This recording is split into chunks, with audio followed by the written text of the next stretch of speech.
I was dating a girl. She's like, oh my God, I'm so glad you're over 6 feet. I'm like, I'm so glad you can't measure. I'm 5'11". I still see a lot of women requesting a guy 6 feet or taller. It's always, I get to know you just demand how much of a person you want. It's crazy, we're one of the only countries that still uses standard. Everywhere else in the world, that's 182.88 centimeters. You think women in Europe, like, I want a guy who's 182.88 to the 100th, no more, no less. Well, they probably round down to 180 at least, give a little more wiggle room, you know? Oh, it's like short women too. I want a guy who's 6 feet or tall. Like, you're 5'0". How much clearance do you need? That's some Napoleon levels of just, I want to conquer as much man as possible. And it's totally acceptable. And yet if I demanded a woman a foot shorter than me, I'm the biggest creep in the world. On my Tinder, I'm just like, I want a woman who's 4'11" or shorter. I want to be able to look straight ahead and not even see her. But just know that she's there. That's the kind of love I want, the kind that you can't see but you can hear occasionally, yeah. There's no big spoon, little spoon with me. It's a teaspoon next to a ladle. That's how I want it to be. I want a hobbit from the Shire, okay? She wears heels. I go out barefoot every night. She wants to kiss me. She gotta leap up like a dolphin catching a fish, like that. I want to walk around the house and be like, is that a piece of furniture? No, that's the love of my life. And that would be totally okay. Graduated from college 4 years ago. I went to UC Berkeley. Yeah. Okay? Yeah, boy. All right. Double majored in that bitch. That's right. Got a degree in business administration and another degree in applied mathematics with concentration in probability theory, which is why I do comedy now. Naturally. What's the probability of that? And so sometimes people are like, well, hey, Sam, you know, you studied math. Why don't you talk about math in your act? I don't know, because I want people to like me. Math is like the most uncool shit, right? Like, math is so uncool, there's people out there who act like they have nothing to do with math to be cooler. You know, they're like, oh, math, I don't get that. Like, numbers, I can't even count, whatever. And that whole attitude, that whole attitude is insulting. It's insulting to half of the world, because if you really think about it, half of the world is good at math, right? Half of the world is technically above the 50th percentile. If you don't know what 50th percentile means, you're below it. If you didn't get that, we weren't talking about you. It's a problem to me. This is my problem. See, I'm very textbook smart, but that's not helpful in the real world, as it turns out. I realized this. I was getting into a debate with my environmentalist friend, and I tried to bust out some textbook knowledge. My environmentalist was complaining. He's like, the polar bears have feelings too. The polar bears are just like people. When the ice caps melt, where are the polar bears gonna go? I was like, come on, man. If bears are just like people, I'm sure the polar bears will be okay, right? Well, no, because I figured they just take land from the grizzly bears. Have the black bears do all the work, and have the panda bears build them railroads.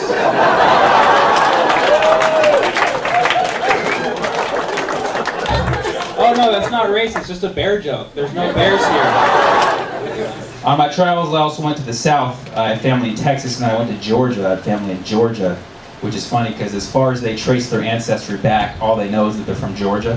We're just Georgian, as far as we know. And that's like the whole state is like, pretty much. And it's different down there. Like I was talking to this guy at a bar.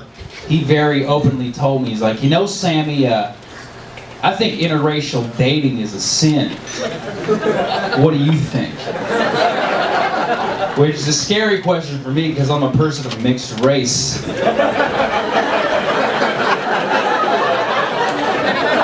So how am I supposed to explain to this guy that I'm the devil? What am I supposed to agree with him? Like, yeah, man, total sin. Because whenever I date a girl, I make sure she's quarter Lebanese, quarter Syrian, quarter Palestinian, 1/8 Italian, 1/8 white from the state of Georgia.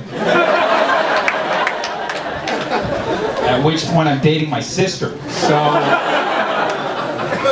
To be against interracial dating, I have to be pro-incest. Starting to understand Southern culture.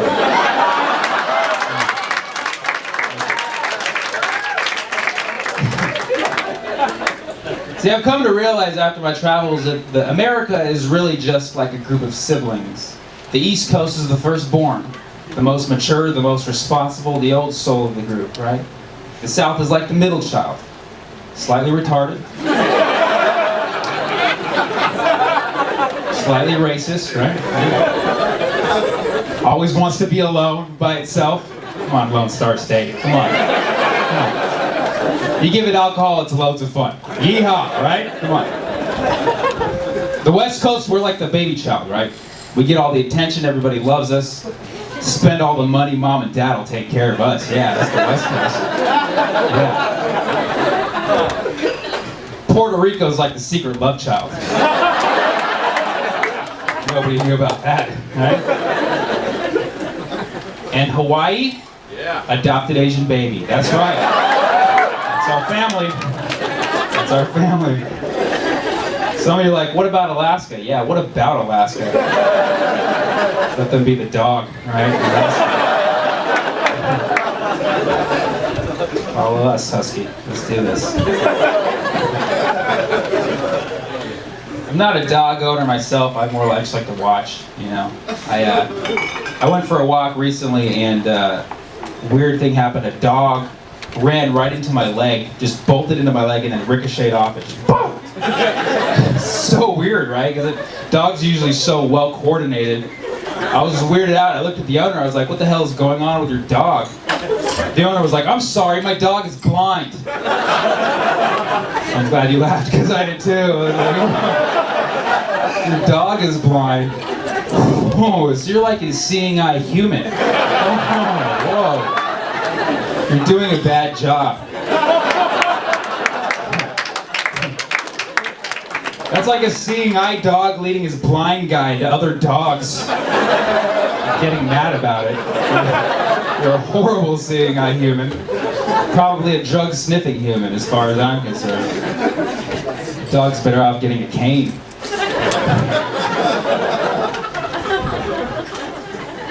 People often tell me I have the face of a comedian, which is, I don't know if that's a compliment or not. I think it's interesting that people actually comment on other people's faces. Like, we do that in our culture.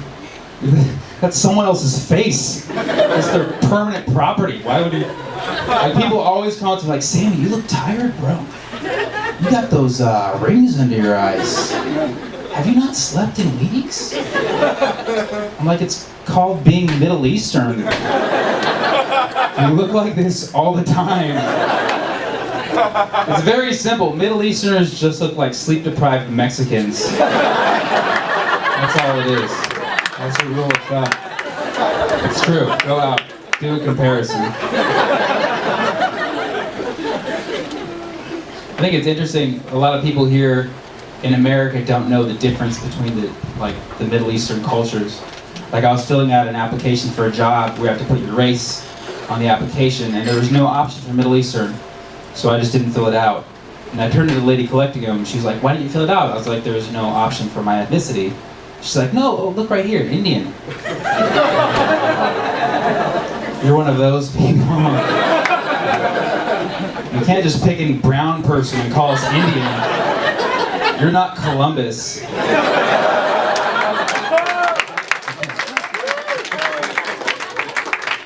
200 years from now, she'll be like, oh my God, he's not from India. He's Native Arabian.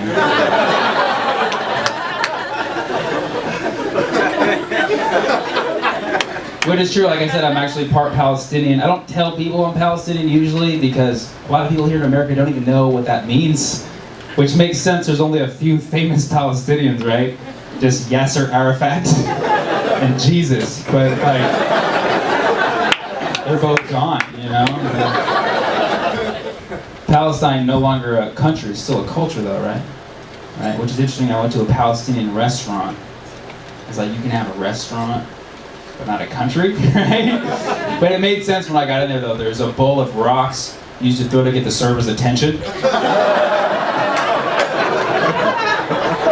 Finally, the food is brought to you by activists on a flotilla.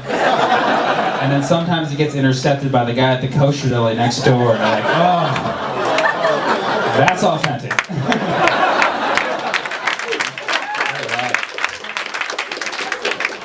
People always ask me, like, how do you write a joke? They write themselves. Life has written me some of the best jokes I could ever ask for. Yeah, like the first time I ever got a flat tire on the road, I was in my car, I was panicking. I didn't know what to do. I had a spare tire. I didn't know how to change the spare. And it was unfortunate because I was panicking in my car, and I pulled over right in front of where a homeless man was standing. So I was looking at him for help. He was looking at me for help. We both didn't know what to do. Just confused. It's like, spare change? I'm like, change a spare?